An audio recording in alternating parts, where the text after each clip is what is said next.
大家好，上星期又熱又濕，呢個星期咧又轉凍啦，真係好易病啊！最近四圍咧都多咗人咳啊，大家咧記住戴多個口罩先好出街啊！今日咧介紹大家一個止咳化痰嘅特效湯水，呢個湯水對於熱咳特別有效。之前我感冒完有啲餘咳，飲咗幾次呢個湯之後咧，咳減少咗好多。而且咧好快咧就冇咳啦。今次呢段片咧會有詳細嘅做法同埋食譜，大家咧可以收藏先，到有需要嘅時候咧就唔使四圍揾啦。喺睇片之前咧，希望大家可以訂閱潮媽教主呢個頻道，同埋開啟埋個小鈴鐺，咁以後有新片咧你就唔會錯過啦。呢啲咧就係所需要嘅材料，今次用嘅材料咧比較多。首先處理咗一啲要浸嘅材料先，就係川貝、桔梗同埋南北杏啦。川貝味甘苦，性涼，可以清熱潤肺、化痰止咳；桔梗味辛苦，性平，可以開酸肺氣、去痰排膿；南杏可以潤肺止咳平喘，北杏可以止咳平喘、潤腸通便。呢三樣材料用水洗乾淨先，再浸佢哋30分鐘。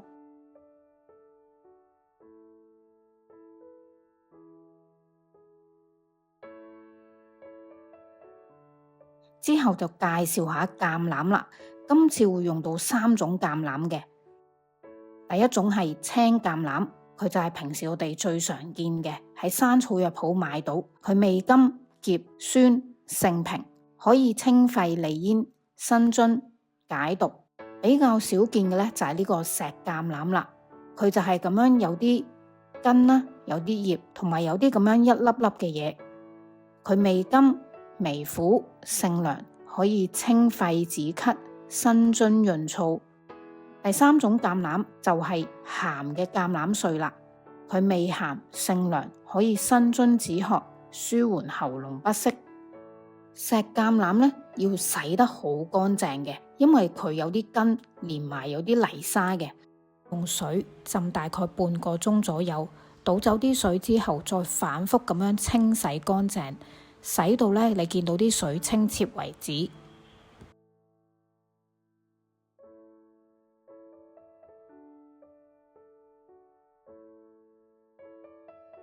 而青橄欖咧，用水洗一洗乾淨之後，浸佢10分鐘，之後咧我哋會再處理佢。鹹橄欖碎直接放入去個茶包袋度就得噶啦。呢啲係石黃皮，佢味甘淡，微澀，性微涼，可以清熱利濕、寧肺止咳、消積化痰。先煲滾一煲水。我哋用水洗乾淨啲石黃皮之後，再出一出水。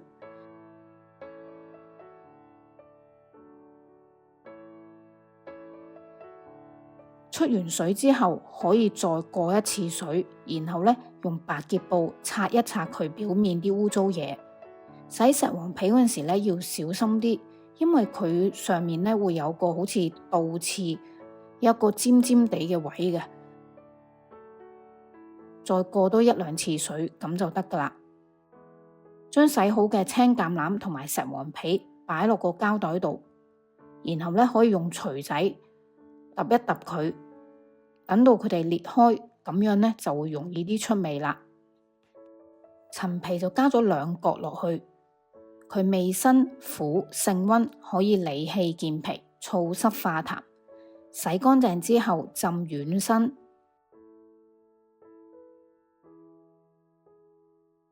然後就刮落，記住浸陳皮啲水留翻低，一陣間煲湯加埋落去。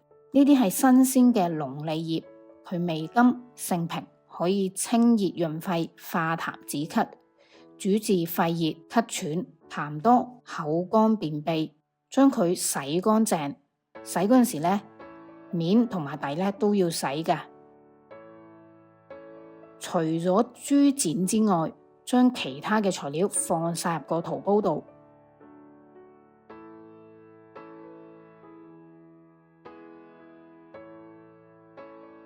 加水煲1個鐘。因為啲材料咧處理嘅方式比較麻煩，我就唔分開咁多次煲啦，我就一次過煲多少少，飲幾日，飲幾次。我今次咧都會加多啲水，一次過就煲多啲湯，飲唔晒咧就可以擺翻喺雪櫃，要飲嗰陣時咧再攞出嚟整翻熱嚟飲。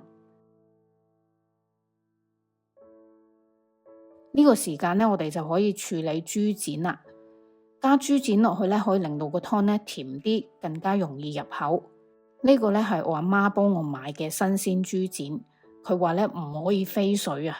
佢話用生粉咧搓洗乾淨咧，再過1-2次水就得啦。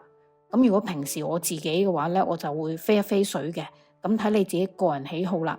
咁我就因應老人家嘅需求咧，就唔飛水啦。